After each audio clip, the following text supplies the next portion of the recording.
and welcome to the second day of the Booker T. Washington Economic Development Summit. We're going to be focusing on digital marketing today. Again, I'd like to introduce, is it Mr. or Dr., sir?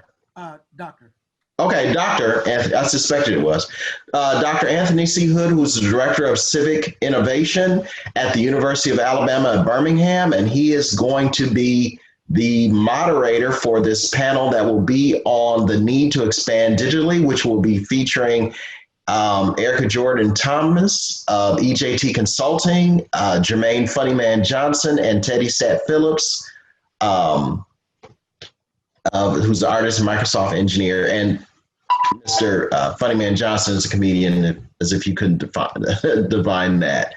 So I'm going to go ahead and pass the floor on to Dr. Hood. Good morning, everybody. I feel pretty hyped up by a keynote speaker. I've heard Mr. Ray speak several times, and he always leaves you with good tips and good energy. So good morning, everybody. Welcome to day 2 of the Booker T. Washington Summit. Today we're going to talk about the need to expand digitally. And I'm excited about my panelists.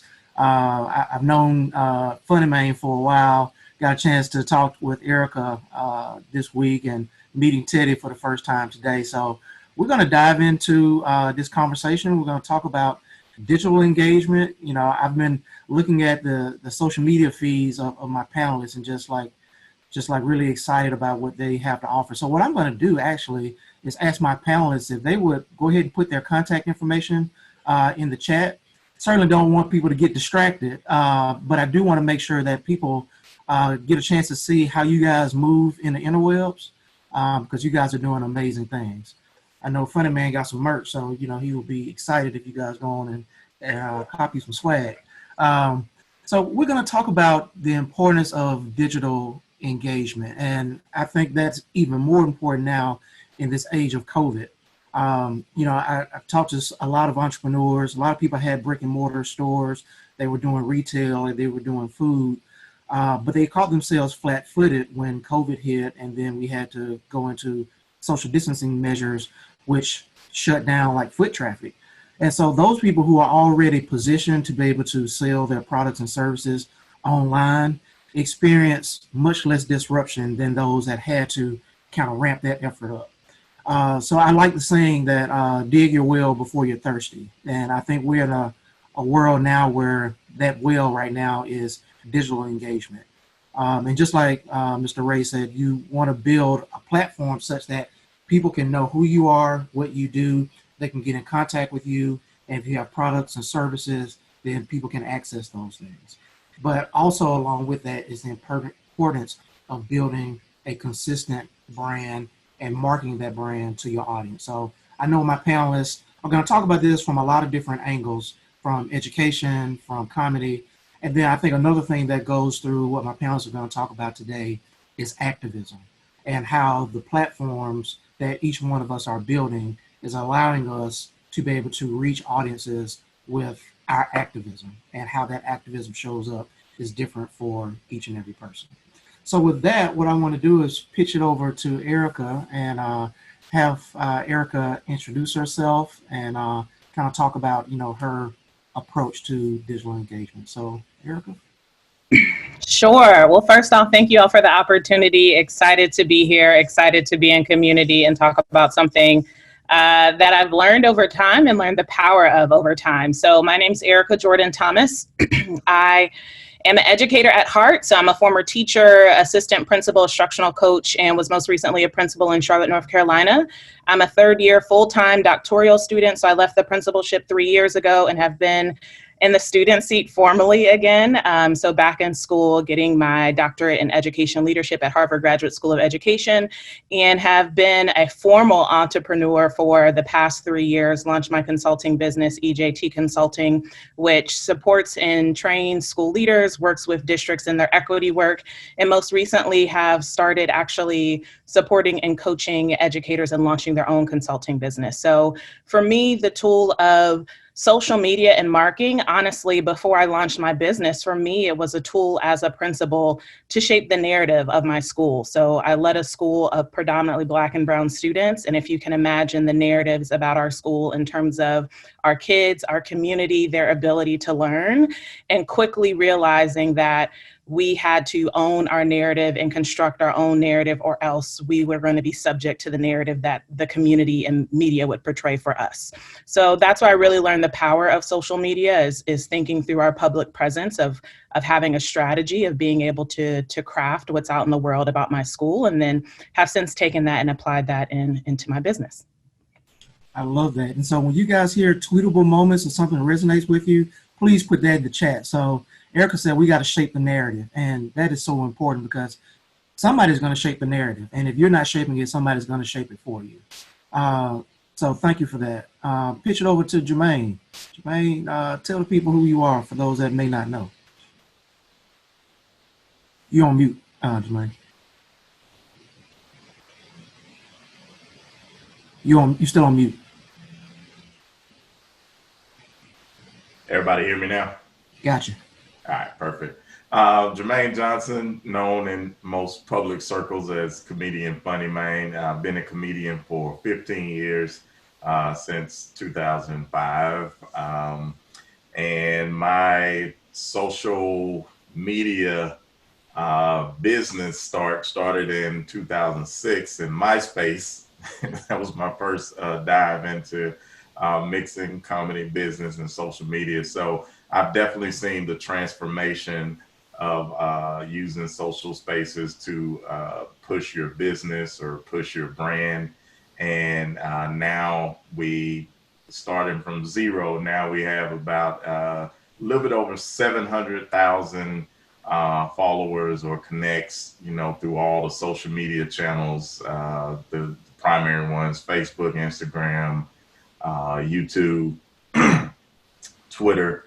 And from that, we've been able to start a very successful business that revolves around me doing college football recaps on Saturdays, primarily for Alabama and SEC, but we've been able to branch off to other conferences. We've had some great partnerships and contracts with AT&T, with Hibbett, with ESPN, appearances on CBS, and not local CBS. We're talking about national. We had to fly to New York, so it's just been great.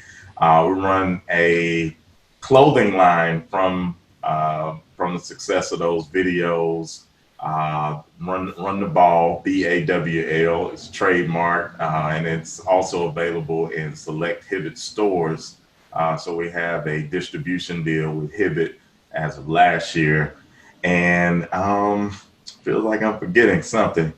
We're doing well, I'll say that. Oh, but I forgot the tour part, the comedy part. So we're able to engage with the audience live because of the comedy. So if they watch the videos and they buy the merch, then people want to touch you. They want to see you. So the past 2 years, we've sold out venues from LA to New York, Las Vegas, Nashville, here in Birmingham. So that's what we've been doing. And then I've always been sort of an activist, but my activism was through mentorship and hosting civic programs. I was probably the go-to host of the past 2 mayors here in Birmingham, for doing their different events. And so we took a more radical stance this summer when the neo civil rights movement, as we call it in our world, kind of took off. So instead of run the ball, we switched it to run the race. So now we're just running the race for equality, justice, and we're encouraging people to use their voice for change. But social media is very important, not only for business, but for connections and for social change. Yeah, I love that so much. I want to come back to on that, but I'm gonna let Teddy jump in, and Teddy Stat Phillips, go ahead and introduce yourself to the people. Hey everyone, thanks for having me on the panel. Teddy Stat Phillips, I'm an artist, and I'm also an engineer at Microsoft. So social media, still learning it. Still trying to figure out how far I can reach and understanding how to connect with my audience. So this year I started a career as publicly started a career as an artist. And I just started releasing images of powerful images of people that I admired and things that connected with me growing up. And once everything started happening, I wanted to put out powerful images that not only spoke to the victims that were brutally murdered by cops. I wanted to create an action to demand justice for these people. So I put out George Floyd, I did Ahmaud Arbery, and I did Breonna Taylor, and they ended up taking off. So I ended up getting probably about 14,000 followers within like over a weekend. And just understanding my audience and understanding the responsibility that I had to them was to educate them, which were primarily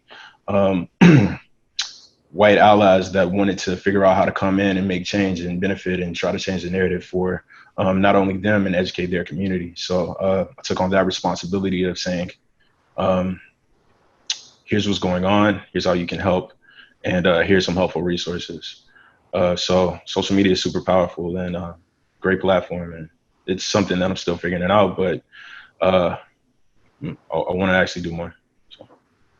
So I want to stay there for a minute. And, you know, again, I don't want y'all to get too distracted, man, but y'all need to go to Stat the Artist Instagram page and just look at the beauty of this work. Because, I mean, I just haven't seen stuff like this before. So, like, you legit, like, made this? Like, is this, like, computer generated? Like, what's the process behind doing this? Yeah, it's computer generated. So I look at an image that might come across news. I vectorize it. And then I throw colorful color palette behind it to draw attention. Because like Ramon was saying, like you want to draw attention. You want people to stop on the timeline, right? And you want to focus on whoever you're trying to bring justice for. And that's kind of like how I developed my style with that. That's what's up. So you mentioned that you picked up like 12,000 followers like over a weekend. So yeah, like once that happened, like I'm sure that was a little bit overwhelming. And then what did you do after that? Like, did you realize like, okay, now I have a community. Now what do I need to do with this community? Like, what was your thought process behind it? Yeah, so my thought process with that is like, okay, keep doing what set everything off and went viral, right? You have an audience, that's what your audience is built towards. And this is the content that's working for your platform. And you're directing people to resources so that you can actually get justice for these people. So there's call to actions that I realized that I need to place behind a lot of the images. Don't come out with the image, come out with actions that people can actually do to help bring justice, whether it's calling the attorney general, whether it's calling the mayor, whether it's calling the police chief to enact justice for these people and their families. Mm-hmm. So yeah, so it's primarily education through art and awareness. Mm-hmm. So I want to throw out a broader conversation for all of us. You know, one of the questions I get a lot of time is, how do you separate your personal brand from your professional brand? So Teddy, I know you still have a day job, right? You at Microsoft. Maybe some of the positions you might take, you know, I think sometimes we think like, man, how is this going to impact my career if I take a certain position? Some people say, well, I just got a private Facebook page. I don't even have my real name associated with it. That's just my page that I lurk on my ex-boyfriend, ex-girlfriend, or what have you. So Erika, like, how do you approach that, you know, having your personal brand? Do you make a distinction between the two? What's your approach to that? Yeah, so I personally do not. That is my personal choice. So one of my core values is authenticity. And I just believe that being two separate people is exhausting. I also have had the professional experience of not being able to fully show up as who I am, that has led me to making some intentional choices professionally to ensure that I don't have to be two separate people. So I realize that that's a privilege, and not everybody has that privilege. So for me, they are both the same, one and the same, my personal brand and my business brand. And I think part of that comes from I'm my business's greatest asset. And so being able to leverage, I'm not only an educator, I was a former principal, I happen to be a doctoral candidate, and I'm also an entrepreneur, and I also happen to be a Black woman. And so being able to intersect all of those identities, the reality is that for me, I find it to be powerful, as well as a part of, honestly, my marketing strategy, that many people who are in my space are white men. And so for me, I see there actually being a benefit of overlapping my personal and my professional brand, which means that there's some strategic choices, right? So there are certain things I don't post on my social media in terms of my personal life. And I personally am okay with that. But then there are some things that I do post about my personal life because and I can always connect it back to something that I want to be true for my client. And so I would want my client to know that they can go to a Beyonce concert and still own a business. Like they could drop a Meek Mill in the caption and still own a business and still be getting like a PhD.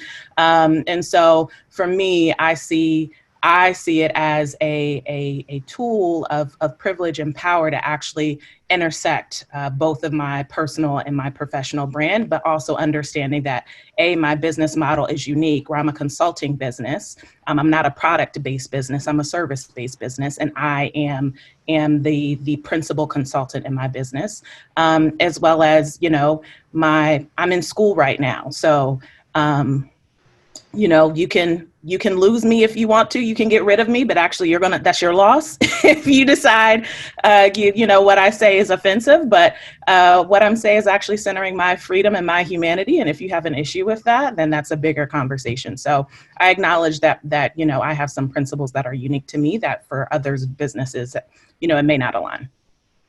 If you're like me, people always say, you don't look like a professor. Like, well, what is a professor supposed to look like? Like, I still like trap music and lemon pepper wings. You know what I mean? Like, but I'm just a person. Listen, and I think it's important for people to see that, right? So part of our society and our culture says that in order for you to have this type of status, for you to have this type of position, you can't do this.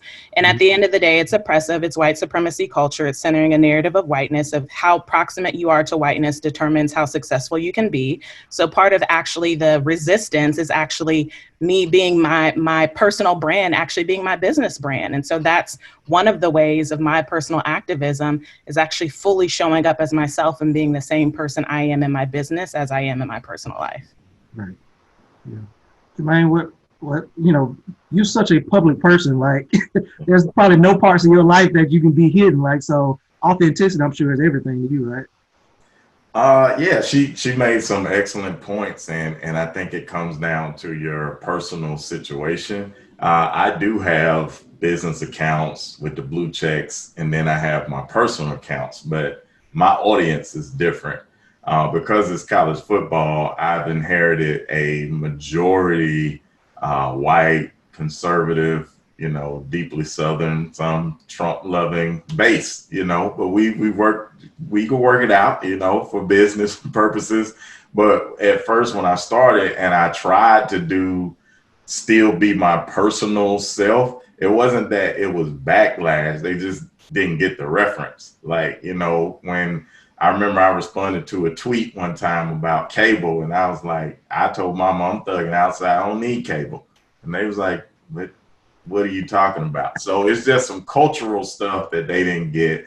And then still to this day, I'll put my activism stuff to them because they need to know, though that's the audience that needs to know what defund the police means, what Black Lives Matter means. So I'll definitely do that. But if it comes to me posting like a personal picture of me hanging with my lady or something like that, I just choose to take it to my personal accounts where I know it's friends, people I went to school with, and for business purposes, they don't need to see that. I feel like we could talk about sports and I can give them some education, but again, that's my personal choice. And I like to think, Sam Walton probably wouldn't tweet from the Walmart account. So, you could separate them, but I think she's very much right when you know your audience. If your personal life and your struggles, especially as a Black woman, if you know that's going to resonate with your audience and it's going to be good for business, I 100% think that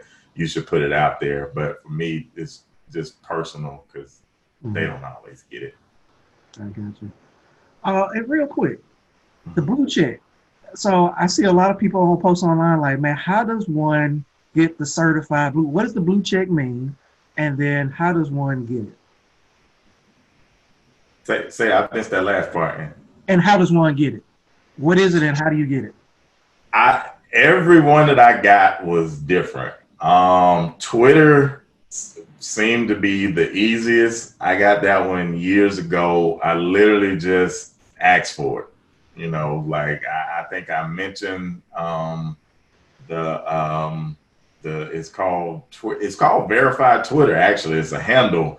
And a few years ago, you know, I just mentioned them. They sent me a message, fill out this form, and boom, I got it like within an hour. Facebook was a lot more difficult. Facebook, I had done everything. Like my videos were averaging 2 million viewers per week. We got some videos that had done over 10 million. And I was like, yo, what's up? Like I'm actually doing it. And then I was purchasing ads for my shows, and they just, you know, they kept making me fill out this form to turn in my license to make sure it's me. I'm like, y'all know it's me. And I don't know what changed. One day I just woke up and they gave it to me. Instagram, the toughest. I still don't know. I've got a theory, but I still don't know. They have a form where you could fill it out and request verification. I did that maybe 3 times. And because of the headache through Facebook, I was like, look, I'm not doing this no more. And then I got into a TMZ situation by making a mistake. And I had all these visitors coming to my page. I think I had like 1.2 million people that had visited my page. And I literally woke up the next day and they gave me a blue check. So I don't know. Maybe it was the incident. Maybe I have no idea. But I would encourage anybody that they have a form that you can fill out. So I would say just keep asking would be my advice. But I don't know. And just real quick, for those that might not even know what that means, like what is the blue check and what does that give you? Like, is it just really like a badge of legitimacy? Right. You know, did it change your life after you got it? And, you know, no, it's called a verification check. It just means that you're a legit business or you're a legit personality or congressperson.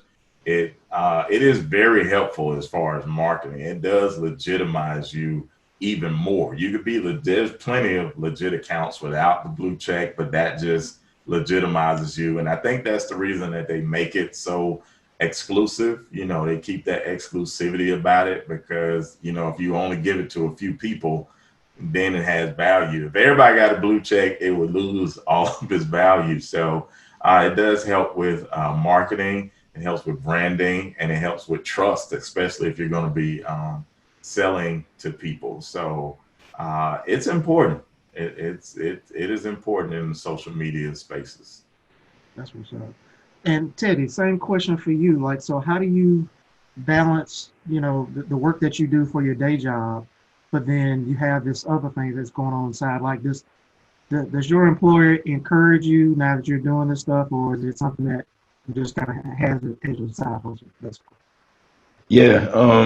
So a lot of my coworkers follow me. A lot of my VPs follow me and things like that. So just selecting to work at Microsoft, it was between Microsoft and Amazon. I think Amazon is a great company, but I think Microsoft shared my core values of diversity and inclusion and allowing people to come in and be themselves and saying, look, I think I was wearing collared shirts and everything like that. And then my manager saw me outside of work. He said, like, oh, I thought you were this preppy guy and things like that. I said, nah, man, I'm just chilling and stuff like that. He said, you can come in and work like that.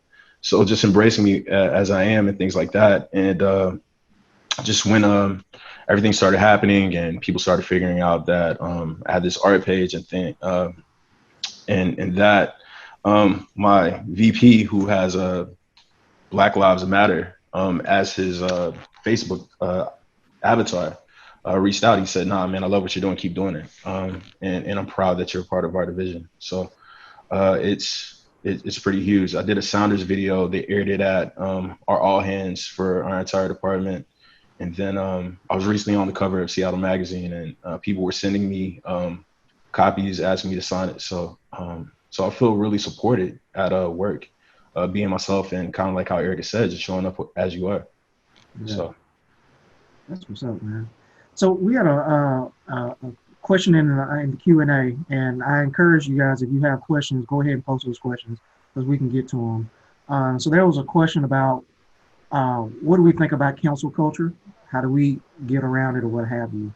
And Jermaine, you had mentioned an incident, and maybe you want to speak on that. But one of the things that I hear from people is they have a lot of reluctance to be too visible online because they're afraid that if I make that mistake, if I make that wrong comment, that wrong post, then this is going to ruin my career. People want to counsel everybody now, like you made one mistake and it's like your career is done. So, what's your thoughts around that? Like, do you think cancel culture has gotten out of control, number one, and number two, like, how do you navigate it? That's for me. That's anybody, but. Okay. I'll say this, and I've learned to navigate the cancel culture waters. If what you're about to say or tweet or post, if it's for the betterment of the community, you've got the receipts because you well researched it and you know your heart is in the right place, say it, tweet it, double down on it, triple down on it, quadruple, don't hold your ground.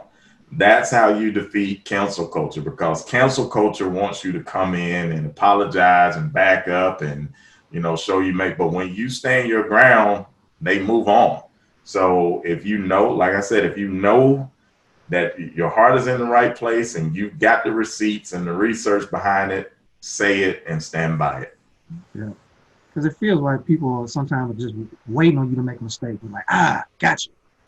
And so I think that does cause people be a little bit more reluctant. No, I second what Jermaine said. Just having a public persona and just having things, people are going to come after you for little things, minute things, and they're going to blow them up to make it seem like they're bigger than what they are. And they can create a nasty rumor or a nasty narrative about you, but it's up to you to stand your ground. And basically, if it's something that you stand behind, you have to own it, right?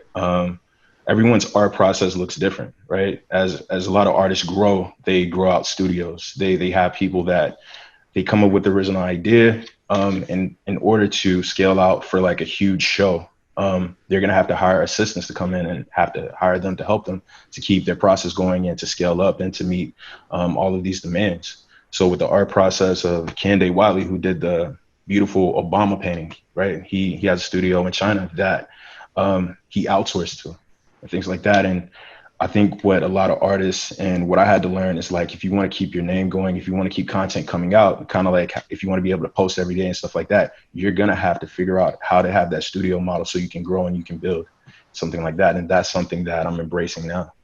Right. And you also mentioned the team, Ted, and that's something I want to make sure we talk about as well. Erika, you got this consulting business that you're building out. Like, is it all just you right now, or do you have like, other team members that you bring on for like, depending on the contract? And, how are you thinking about scaling and expanding this while also trying to write a dissertation and everything else that you're doing? Yeah, one quick piece just to add to that last question, and then I'll answer your question. So I would just name that I wonder to what extent some of us as coming from a racially oppressed background, so Black people, use cancel culture as a way for us to continue to play small. And so I just want to throw out that thought that I think sometimes our fears around what will happen when I actually play big and take up space, we actually give more energy to the small possibility of us being quote unquote canceled. And actually there are some people I'm okay with being canceled by, that's fine. Mm-hmm. But just naming that, I think sometimes we actually lean into a narrative of fear that is a result of internalized oppression that will continue to lead us to playing small when actually we're meant to play really big. So I would just name that just as a thought related to the cancel culture question, and co-sign what Teddy and Jermaine said. To answer your question, so I have 2 contractors right now. I have a virtual assistant and I have a bookkeeper, and actually in the process of also getting a social media manager. So I've been a one-woman show for 2 of the 3 years of my business, just like honestly a side hustle, and now growing and scaling my business. I have a 6-figure business and actually growing to multiple, looking to grow and scale in that way. So I think your question was, just to make sure I'm answering it, is how I'm thinking about scaling. Yeah, like as you continue to build your team out, like what are your thoughts around as you bring people on? Because, that is an expense, but, that's an expense that helps you to be more productive and to be more profitable. So I know a lot of people, when they're thinking about building out their digital business, you try to skip on it. People would just want to find their 16-year-old niece because she's on TikTok. You assume that she's a social media expert and she can manage your page, but really respecting the professionalism of building a brand. And so I just want you to kind of speak. Yeah, that's a great question. So I think a little bit what's underneath your question is really the mindset work that you have to go through as an entrepreneur, and the consistent mindset work. And a part of that mindset work is honestly around money. So I will speak for myself of my own cultural experience with money. I grew up in a culture within my family where we did not talk about money. It was rude to ask someone how much they made. We were focused on saving and budgeting rather than how do we actually create and generate more money. We were focusing on how to save money, which there's nothing wrong with that. Absolutely nothing wrong with that. And part of it is that's how we survive, right? And as a business owner, I have to be aware of those mindsets that I grew up with, because my business actually requires me to adopt a different mindset about money. So my business actually requires me to focus on long-term return on investment rather than focused on and prioritizing reducing expenses. Now that's important, but part of me has to value more than reducing expenses. I have to value a long-term return on investment. So if that means that I actually need to pay $1,000 per month for a social media manager, and the return on investment is actually a conversion rate increase of 1% to 2%, which should actually lead to additional $3,000 to $5,000 per month. And that means that my revenue is growing $3,000 to $4,000 per month. So thinking about it actually in what is the short-term investment rather than an expense, thinking about it as an investment at this point, and really being focused on what is the revenue that this will generate and what's the investment that I'll need in order to generate that type of investment or return on, or that investment or revenue. So I think that was just a part of the mindset work that I had to do of like, I'm thinking of like, wait a minute, I got paid $1,000 like every month. Like, hold on, like say what? Yeah, it's like, that's a lot than some of my bills. However, I think that's honestly a mindset of abundance of like, that's how I need to invest right now in order to multiply in different ways.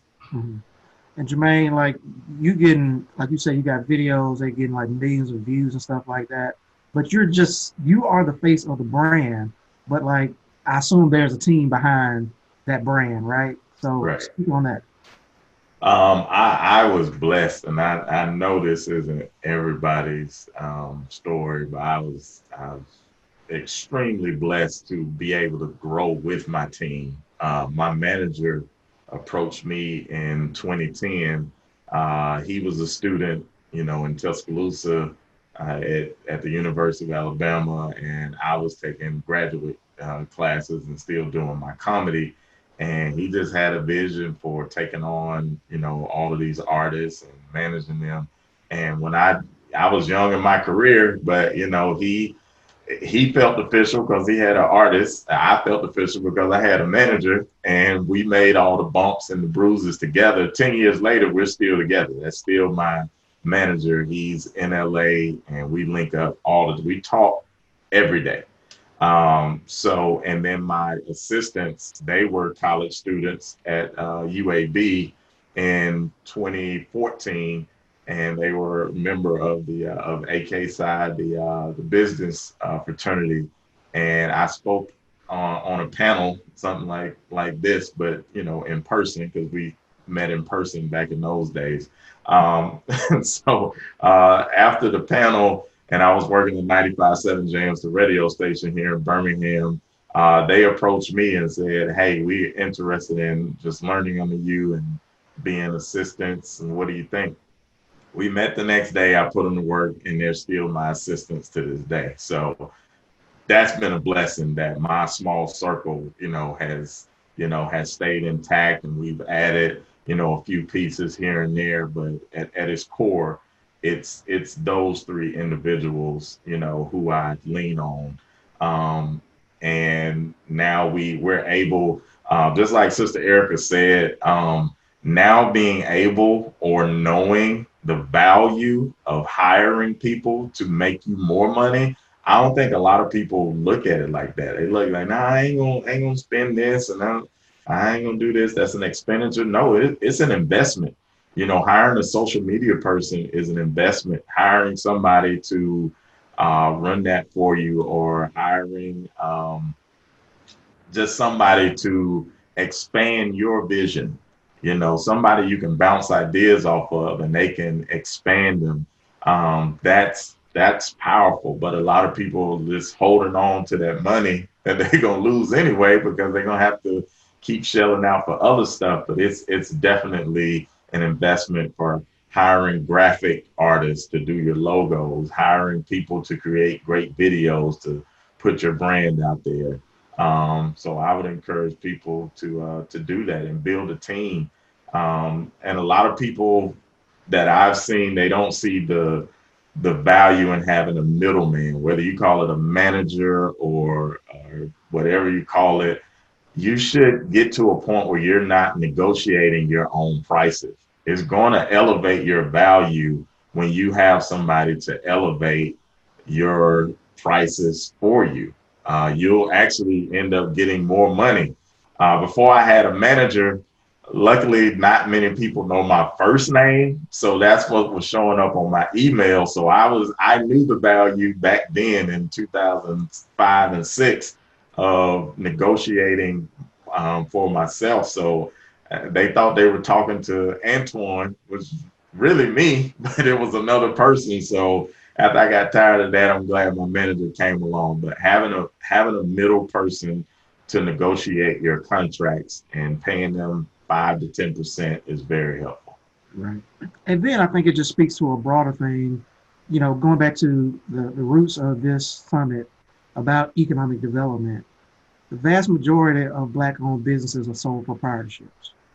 And we need to get to the place where we are creating jobs for people in our own communities. And so when you pay somebody to be your manager or your social media manager or your bookkeeper or your attorney, like all these people, we need to start circling those dollars into our community, because just like you said, Erika, that $1,000 that you spend per month can generate $5,000 of additional income per month. So we got to start thinking about with an investment mentality instead of, this savings mentality, because if we still just had that savings mentality, we'll continue to be sole proprietorships, and you can't get to $1 million just being a sole proprietor. You got to create jobs and you got to build your team. So right. I appreciate that. Yeah, and let me add a little bit, and while we're talking about it, but getting your business legitimized opens up for money too. As far as being, getting your LLC or your DBA, getting everything lined up for taxes. Now you open yourself up for grants, you open yourself up for donations, but a lot of people see that as another expenditure, but getting your paperwork right can also add to your money. You got to pay some taxes.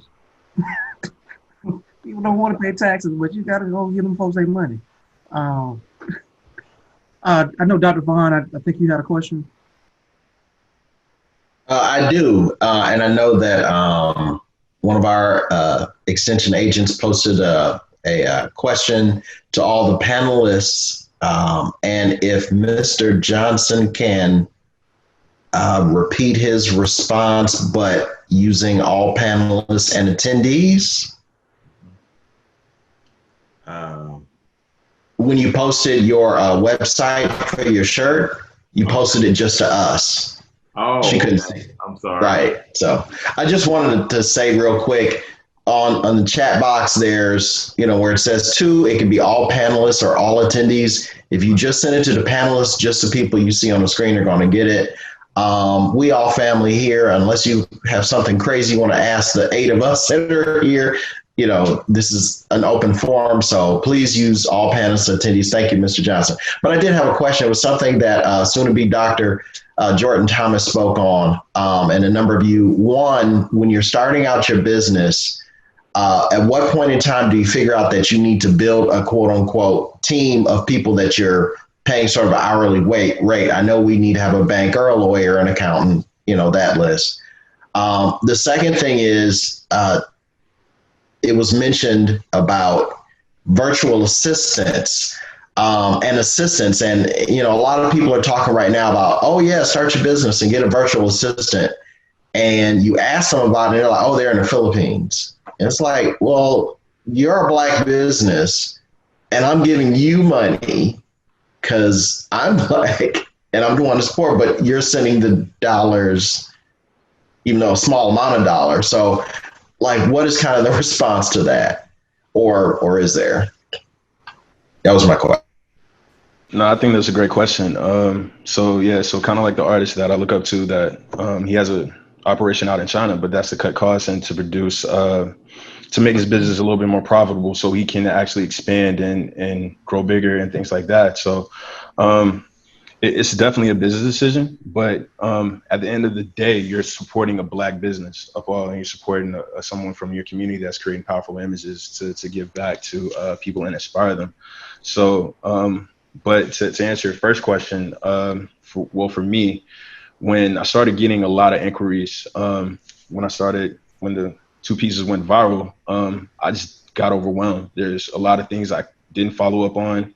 There's a lot of things that I wish I could have. And just learning more about him and how he's able to take on different shows and different opportunities. He had to grow out his team. He had to develop a process where, look, I have the creative design, and move from an artist that's always doing 100% of everything to coming up with a concept, providing the oversight and providing the direction for everything that comes out of his shop. So just growing and scaling for necessity is what it is. And you have to figure out how to manage your stress and what you value. Some people don't think he's a real artist. He's a great artist to me. Everything comes from his mind. And I think that's where art is. The concept, the ideas, the innovation that he saw to be able to trust people with his vision and still come out with top quality work. So yeah, that's my answer in a nutshell. Sorry. Well, I remember seeing a show on PBS. I don't know if it's the same artist, but it was an African-American artist. And the part that he was outsourcing was like this really intricate background. He was doing the painting itself of the main figure in the painting, but all of this sort of flowery and scrolling and paisley or whatever else in the background, he was outsourcing. That much I understand in our space. Like, my biggest question is about like people doing calls, people doing emails, people doing your social media management at like $20 a day or $4 an hour that's overseas. Did you kind of ask like when you think people should start assembling that type of team for their business? Yes, sir, I did. Okay. I would say do it the day you decide to start a business. Even if you don't have income coming in, you could do percentages on whatever you're selling, or if you're booking or doing shows. I know some industries vary, but I would say do it early. You want your team to grow with your business. The earlier that they're in on your business, the more they'll know your vision. So I know funding can get tricky, but again, look at it as more of an investment to grow and not just as an expenditure. But I would say do it early, very early. And I'll just add that I think for me, so one, just tangible strategy that folks can do, and I put a little bit of this into the chat, is just do like an informal time study of like literally every 15 minutes that you are doing work in your business, just like capture what is the actual task that you're doing and do that for at least a week or two, and then step back and ask yourself, how many of those tasks or what percentage of those tasks were actually generating revenue directly? And then determine, of the tasks that weren't directly generating revenue, how can those be outsourced or delegated to somebody else? And personally for me, the reason why I'm naming that I now need a social media manager. First, I mean, I can do social media. I enjoy it. I'm a social media person. But when I did my time study for myself and my VA, I am paying my virtual assistant for 40 hours a month. And last month, she spent 14 hours doing social media, when actually I need her to be doing other things. Like she needs to be writing standard operating procedures. She needs to be, sending invoices and communicating with clients. I'd rather her spend 14 hours doing that rather than 14 hours scheduling social media stuff and videos. Like, so that I think was a really helpful strategy for me, and being able to see when a need of a new hire I'm ready and I'm at that point. And when I got to that point for a VA, for me, it was personally of just like, I need to be spending more time on the delivery of service and not the sending the invoice, going back and forth with a consultation time and all the technical things that aren't directly generating revenue. So I think one of the ways I look at this, and the entrepreneurs that I mentor are asking this, is this the highest and best use of your time? And doing the social media management, doing the bookkeeping, that kind of stuff, you could do it. Like I could change the oil in my car. I know how to do it, but is that the highest and best use of my time? And so if you focus on where your actual gifts are and then outsource or empower other people to do those other things, you'll find yourself scaling a lot faster. We got probably about 5 minutes left. And so I want to make sure that you guys, have mentioned anything that you really want this audience to hear. Looks like we got at least 85 people here. So starting with you, Erika, like your best advice for folks who are listening. We got entrepreneurs here, we got business leaders, and we probably have some students as well. So probably your best advice. And a second thing is, I know we talked yesterday about tools. So even if in addition to the people that you have on your team, there are also other tools that you can use to help you be more efficient in your business. So some of the tools that your favorite tools that might be helpful for the audience as well. Yep. So quick advice and then quick tools. So the book, The Big Leap by Gay Hendricks, has been really, really helpful in my journey. And the reason being is the book basically talks about that anytime you're going to a new level professionally, that mentally your mind will actually take you back to your zone of comfort. So you will self-sabotage yourself, whether it's through thoughts or through actions, as you are growing to a new level personally and professionally. And I think that book is just really helpful in helping you be aware of the internal work that you need to do when you are elevating in your business. So right now, as a young Black woman, I'm making more than anybody in my family. And I am creating a new personal experience, which is scary. And it's also really exciting. And it's requiring a new version of myself that I actually haven't seen modeled.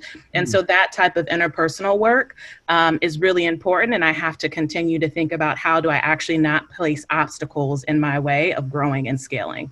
And then in terms of just tools, I would name Asana is one of my tools that I use between me and my virtual assistant when it comes to project managing, communicating.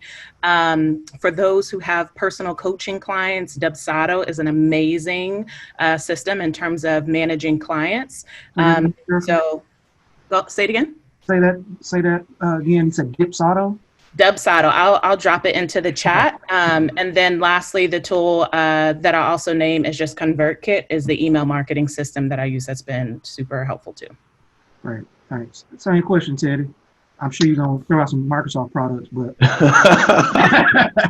Yeah. No plugs. But yeah, so I do apps. I have an app called For the Culture. It's kind of like it's a heads up game for Black people. But in order to grow and to do other apps and things like that, I couldn't do all the coding anymore. So Upwork is something that I hire a freelancer to come in, pay him a flat rate, and actually get it done. Fiverr is a great resource. If you need a voiceover for something, I was trying to find an animator for a certain project. Everyone that I got recommended in my network was like $5,000 and things like that. I found someone on there for significantly lesser to actually do it and do it on time and on budget. So I wasn't losing money on the project. So yeah, so leveraging those platforms where people are out looking for jobs, you can match, you can talk. I think those are ways to grow your business when you don't have the money to hire a staff and keep them on payroll for an entire month. So, we would be remiss if we didn't let you talk about that. So talk a little bit more about the app you developed. I think it was in 2017, and then you came out with like a Spanish language version of it as well. So speak on that real quick. Yeah, so For the Culture, that's my baby. I wanted to create an app that celebrated Black culture, and I love trivia and I love game night, so I just married it up. We're in our third year. We're at 40 million game plays, 700,000 users across the world. It's been a huge success. Right now, we're still trying to grow the Hispanic one called For La Cultura, which is dedicated towards the Latinx community, who I figured had the same experience, same issue. So you're solving the problem of diversity in gaming by targeting a demographic and giving them something to celebrate within their culture. So I appreciate it. And you did drop some information about that in the chat, right? If you did well, yeah, I can. Thanks. Gotta stay on brand, bro. Okay, and Jermaine, what tools do you use, man? Like, what helps you maintain your sanity and your productivity? Well, first, Brother Teddy, so you coded your own app, the For the Culture app that I've seen all over Shade Room and everything. You coded that yourself? Yeah, I did it. I had help on the back end once things started going haywire, but yeah, the initial coding and the pseudo and everything, that's all me. All right, well, let's talk when we get off of this, man. I got an idea, so let's chit chat. That's the first thing. But my biggest and first tool is books. Always, that's where you got to start. I think educating yourself, because you're your own tool. So you want to strengthen, you want to sharpen yourself first and foremost. I've got a lot of digital books that talk about growing. Now, that's actually the name of one, Think and Grow Rich with the Internet. There's all kind of books about, and tips about being just a better social media person. Sister Hennessy, that's her real name, Sister Hennessy. She's got a great book that I met. A Black woman who wrote a great book about being an influencer, or tips for influencers. So this is great stuff out there. My biggest, most important tool is YouTube University, though. Right. I love to get on and watch tutorials about everything. I've taught myself how to do everything from running my Shopify page, getting better as a graphic designer, everything that I've needed. It seems to be a tutorial for it on YouTube. So I would definitely encourage everybody to enroll in YouTube University. It's absolutely free, and that's the best part about it. But you can learn so much from so many different people. And my last tool, which I probably should have mentioned first, is the Bible, Jesus. We got to make Jesus great again, and not blue-eyed, sandal-wearing Jesus, real bronze, woolly hair, Jesus. That's what I'm getting into. And I know we probably have some people of different faiths here. I follow a lot of Muslim speakers and teachers. They know who Jesus is. So, but I think he's been taken away from us. But we're gonna definitely make him great again in these spaces, and really lean on him, and lean on our spirit, and lean on the trust, because we can't do this thing without God. Man, that's awesome. We have one last question in the comment box. Have any of you read The Magic of Thinking Big? The Magic of what now? Magic of Thinking Big. I haven't either. but maybe we can drop that in the chat and people can check it out. So, y'all, I really appreciate this conversation we had. I feel like we could have went a couple more hours, but Erika, Jermaine, Teddy, really appreciate your engagement. I think you left our audience with a lot of really good tips. And those of you who are watching, make sure that you get their contact information. Follow them on all platforms. Follow me as well at Anthony C. Hood. Hope you guys enjoy the rest of the book. Yeah, one more thing. Yeah, one more thing, Dr. Hood. So we have met. I didn't want to throw this out, but when you were finishing up your doctoral program at Alabama, I was in Dan Backrock's class, and you used to come in and you used to talk to us. So now I remember you all the way from there, and I'm proud to see where you're at right now. Man, I appreciate that. Man, that's a full circle moment right there. 100%. Yeah, thanks, Teddy. All right, so Dr. Vaughn, I will pitch it back over to you. All right, thank you very much. I would like to thank you, Dr. Hood, for your excellent moderation of the panel. I'd also like to thank the panelists, Erika Jordan Thompson, Jermaine Funnymaine Phillips, and Teddy, words are moving around, Jermaine Johnson and Teddy Stat Phillips for bringing such wonderful information on social media marketing. And right now we're going to take a quick 5-minute